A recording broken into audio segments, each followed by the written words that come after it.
justice and peace and equality. Game Changers Magazine, Game Changers Media Network, Voices of the Village podcast, where change starts with conversation. We're back with candidate for State Senate District 10. 10 piece. Furquan Stafford, man. The urban Republican. You better know it. You better know it, man. Hey, man. Stafford Boxing. You're also a community business owner. You work in schools with non-profit. You work extremely with the kids. I seen you do a lot of work. Atlanta Falcons partnered with a lot of organizations in order to establish your brand and show the community impact that you're making. Now, tell me about your Stafford Boxing, before the politics, before, your drive to serve the community from a legislation standpoint to why you served in the community. Well, coming from the foster care system, okay, I've always had a passion for kids. Okay. Because I've seen how the foster care system impact kids. Right. And fortunately, I'm one of the ones that is considered a success coming through the foster care system. Okay. And when I see a lot of people in my community, I see myself. Right. And a lot of these kids are single parent homes. Okay. All right. And I always ask God to use me in a way that I don't think that I would have thought going through what I was going through to be able to be used for this particular time. Okay. So the kids that I see are similar to me. Right. And I think that my experience has given me not only the molding, okay, but also the language, okay, to be able to speak to them. Right. And the credibility. Okay. Because a lot of times people come into the community and they try to talk to kids, but you haven't traveled that journey. Right. So with the Stafford Boxing Club, my wife and I, what we did was we took the sport of boxing and made a curriculum out of it. Okay. And so you got them hands for real? I done a little something. Okay. But in our community, our youth are so aggressive. Okay. They like to fight. Okay. So when you talk about boxing, they were like, "Oh yeah, we're gonna box," but that's the hook to get you in. Right.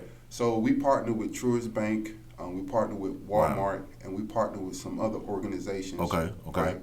So when they come in, the first thing that you have to do is earn our trust. Okay. Before we even get to the punching bags, before we get to the boxing ring. Okay. And how you do that is when I speak to your mother. Okay. Is she going to tell me that you're doing things independently without her telling you to do? Like, are you keeping your room clean? Are you taking out trash? Right. Then the relationship with the teachers. Okay. How's his conduct with his peers? Mm-hmm. Is he turning in his or her homework on time? Okay. Let me look at them grades. Right. And one of the things about our program is that it's imperative that you have a library card. Okay. It's part of being a member of the Stafford Boxing Club. Okay. Because I want kids to understand how important it is to read. Okay. And in Georgia, we are at the bottom of the list in terms of literacy, but we graduate kids at a high level. Okay. So one of the things that I did this past sessions was sit in the House Committee, Education, and the Senate Committee. Okay. And they talked about, one of the representatives talked about, how is it that we having this high graduation rate, but yet the kids can't read? Right?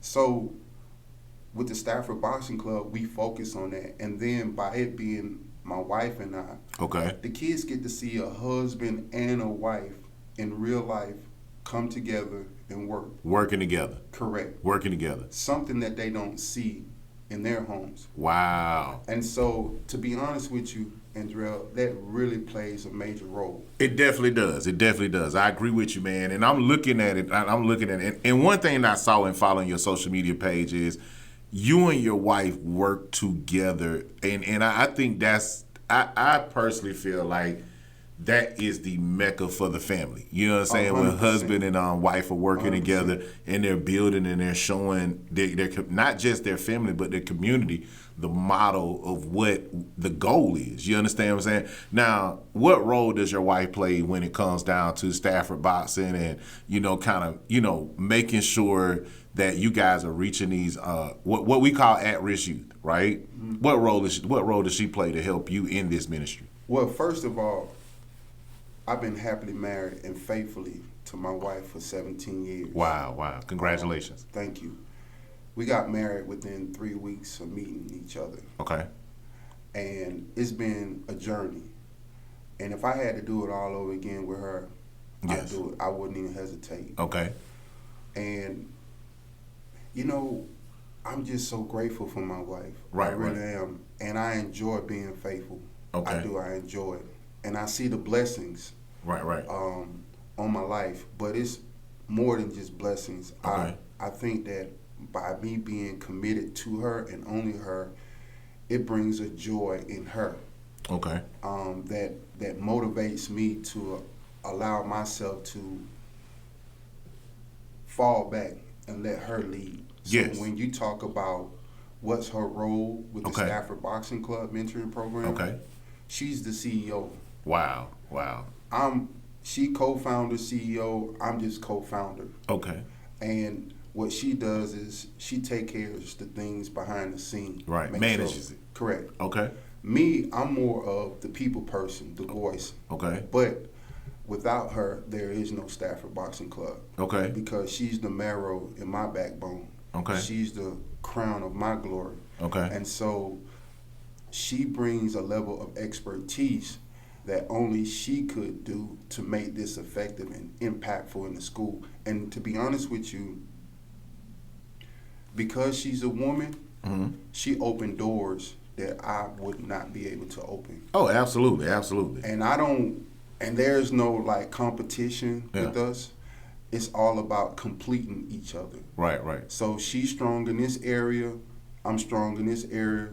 She may be weak, I may be weak, but I don't like to use the word weak. Right. I like to use the word is that we're still under development, we're learning. And building each other up. Correct. Now let me ask you this, man. How important is it for, because we hear a lot of politicians say, you lead by example. You want to be the best leader, and we're empowering Georgia families, or however their message is when it comes to that. How important is it for, in this particular season on the political realm, that Georgia constituents see a man that's running for elected office with the support of a wife? It's important, but here's the unique thing about my situation. Okay. I can't speak on another man's. Right. But every time I'm in a community, be it at the Capitol or out in the streets on Candler Road, Wesley Chapel, at the gym or whatever, the first thing they would say, Stafford, where your wife at? Okay. Straight up, because we together like that. Right. And one of the things that the Republican Party said that they respect about me is that they always see me with my wife. Okay. And they like the way I carry myself. Okay. And they say that I also dress very well. Right. When I put that suit on, that 3-piece. Come on now. You know what I mean? I put the uniform on. I know how to get down. Right. But the thing is that I want people to understand is this. The Republican Party didn't recruit me. Okay. All right? Okay. I would say this. One day I was in my biblical studies. Okay. And I was at a crossroad. Okay. And I just said, Lord, I just don't know what to do now. Okay. What I was working on at the time, I thought that was the ending. Okay. But it wasn't the ending. Right. It was still moving towards the goal, but it was a curve. Right. And so he was like, I want you to run for a public office. Like I said, I never ran for public office. It's not something that I thought I would be doing. Okay. Never had an interest in it. He said, okay, you said you want to be used, right? Okay. And I said, okay, cool. So I didn't know what area. I didn't know, was it for U.S. representative or, senator? Or, I didn't know. So right. I finally figured it out. Okay. State senator. And so doing that, what I did was I did my research. Okay. And I showed up to a DeKalb County GOP breakfast. Okay. At the time, Marcy McCarthy was the chairman. Right. I showed up, and I just gave her an elevator pitch. Okay. I knew everything about her. I knew what the organization was trying to accomplish, etc. Okay. She was very impressed, and from that point on, it started to elevate. Okay. And so, in that space, one of the things that the Republican Party said that you reflect what the values are. Okay. Faith, you're a man of God. Uh-huh. 2, family, you're very devoted to your wife. Okay. And freedom, you fight for the things that our country is built on. Okay. And that's the freedom. And I want that to be highlighted as it relates to my dealings with the kids. I wasn't doing this to run for political office. I was doing this because there's a change. And I feel like when I see the kids committing crimes, when I see them not able to articulate themselves, when I see them not being able to understand mathematics at a basic level, when I see them going to the penitentiary, someone has to step in and be the voice. Yes. And as me and you talked on the phone many of times, we talked about how it's important for a village. Yes, it is. To raise kids. So that's really what the Stafford Boxing Club is about. It's about making sure that the kids are mentally tough. And so we developed the spiritual gloves. So the spiritual gloves is in the mind. Man, come on now. Because we believe that everything starts in the mind. Definitely. And so the spiritual gloves that we develop helps the kids fight through depression, helps them fight through, let's say, I can't do it. Gotcha. Wherever there's a roadblock, and mentally, we say activate your spiritual gloves. Absolutely. When you come to a point where there could be a situation where violence might have taken place, we say use your spiritual gloves. Right? And I always tell them, say, hey, listen, you're a bigger person when you walk away than you stand there than just going back and forth with a person. That's right. It doesn't make you weak. It shows that you're mentally strong. That's right. I said, the last thing that I want to hear from anyone is that Stafford, they were in your program, and as a result, they didn't use their spiritual gloves. Man, now you, based off the fact of your nonprofit and your business organization, Stafford Boxing, and you working with the youth, and then you aspired to be a leader on the political realm of state senate.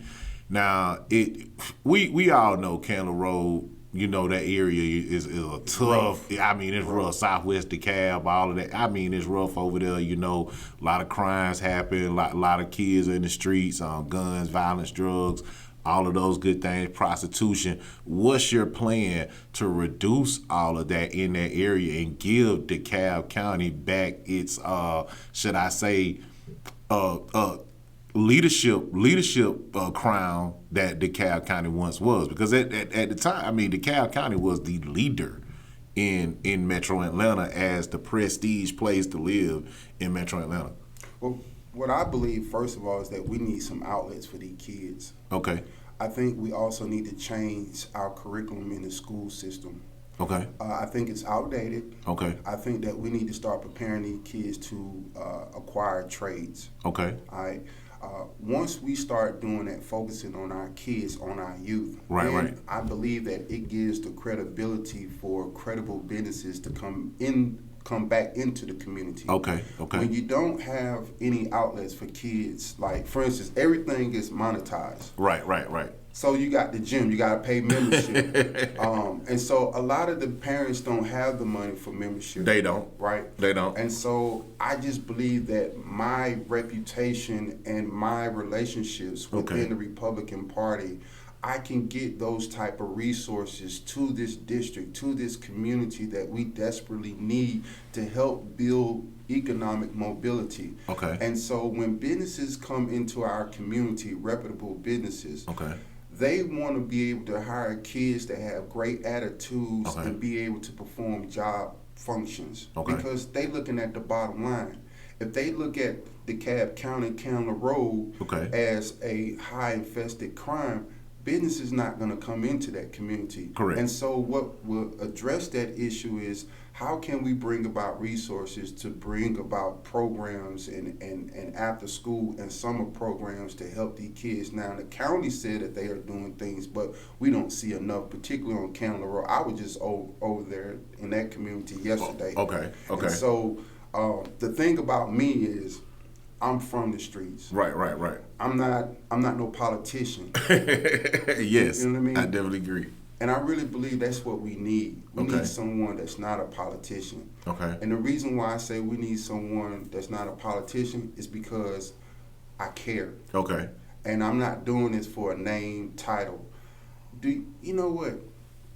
Do you think that I would expose myself to the community to get attacked? Like, because I'm an urban Republican, they thinking that I'm a sellout. Yeah, okay. Right? Okay. One thing about Furquan Stafford, Yeah. I read, I study, and I think. Okay. Right? I'm an independent thinker. Right. One of the things that the Bible teaches me, the path to the kingdom of God is narrow and straight. The Yes, it path is. to destruction is broad, is wide. Yes. I see everybody doing the same old. Okay. And one of my favorite authors is Robert Greene. Okay. Yeah. 48 And- Laws of Power. Correct. I just ordered his new book. That'll be here in November. Okay. So I got about 4 of his books. Me and my wife had an opportunity to meet him. Okay. And one of the things that I learned is about keeping my emotions intact. Okay. I think when I was out there campaigning, Andrell, and I would talk to us, Right. we were so emotional. Yeah. And another thing that I see that's a continuing pattern Okay. is the black politicians continue to play on the emotions of our elders. And I see that over and over and over again. I get exactly where you're going, and Come on, bro. Come on. Hey, twin, come on now. So let's talk about it. Let's talk about it because we 2020 we were told vote people that look like us. Correct. Right? Turn it. We need representation that looks like us. But do you truly feel like the representation that looks like us has really served us to the best benefit, being that, they've done all they can do, or have they had enough time? I don't know, man, 60 because years, it's bro? 60 years? Hey, listen, man. Okay. Bro, look. Every time from a state level, Okay. a candidate Okay. or our elected officials Okay.